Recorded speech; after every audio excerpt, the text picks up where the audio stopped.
This is Paul Turney, the immigration barrister at Imperium Chambers.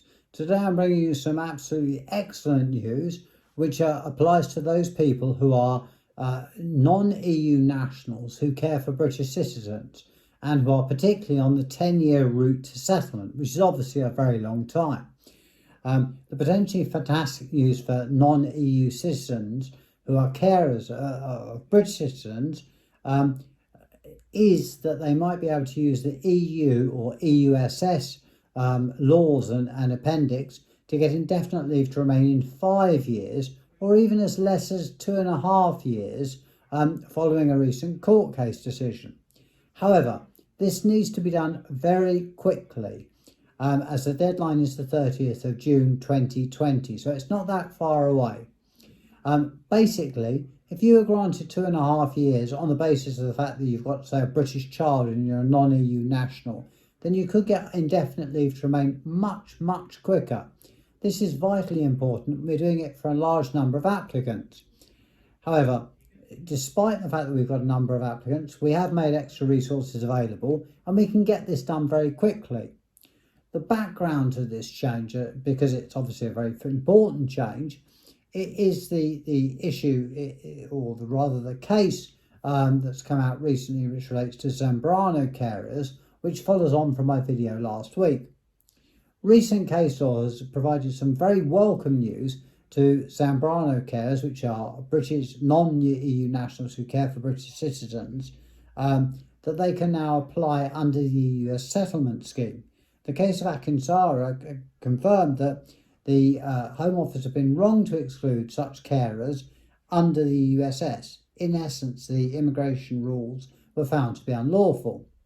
Zambrano carers are the sole carers of British citizens, where the British citizen would have to leave the United Kingdom if their EU partner was removed.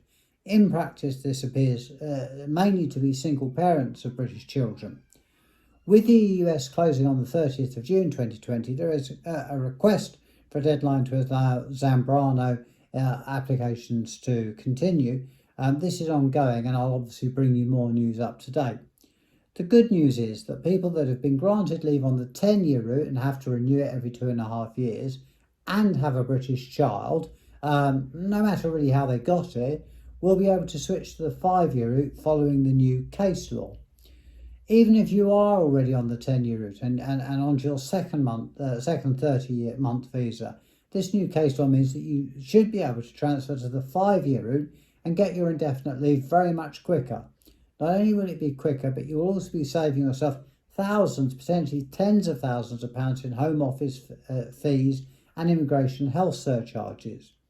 If you are a British child, or you have a British child, or you're caring for a British child, do contact us as quickly as possible. This is a complex area of immigration law, and we can discuss the options of applying under the EUSS, which closes, as I say, in just over a week's time. It is vital that you are well prepared before you make the application, as there are pros and cons to applying under the EUSS as opposed to the immigration rules. After the 30th of June, the EUSS will no longer be an option. So there's a vast number of people who have been, say they are non-EU nationals, but they have a British child and they've been granted under the immigration rules and they're on the 10-year route to residence, which is expensive, long and uncertain. Well, they might be able to cut through that, given this new case law, and get onto the 5-year route or even get ILR much quicker. Please, if you think you might qualify under this route, please get in touch with me as soon as possible and I will do absolutely everything I can to help you. As I say, we've had a number of applications from people relating to Toeic, to Balagajari, to other people who are non-EU nationals but do have British children. This potentially opens up the route to a huge number of people, and I would encourage anyone who is uncertain about their status and is on the 10-year route to get in touch with me as soon as possible. I hope this video has been instructive, helpful, and does offer the hope to a lot of people that they could get themselves settled status or pre-settled status far more quickly than if they just sit around and wait for another 7-10 years or what have you. So if you have any doubts, please get in touch with me. All you'll lose is getting proper advice on your immigration status, and what you could stand to gain is getting indefinite leave to remain. Thank you very much for watching this rather positive news. Please do not hesitate to get in touch with me. Stay safe. Thank you for watching. Please subscribe to my channel. This is Paul Turney, the Immigration Barrister at Imperial Chambers.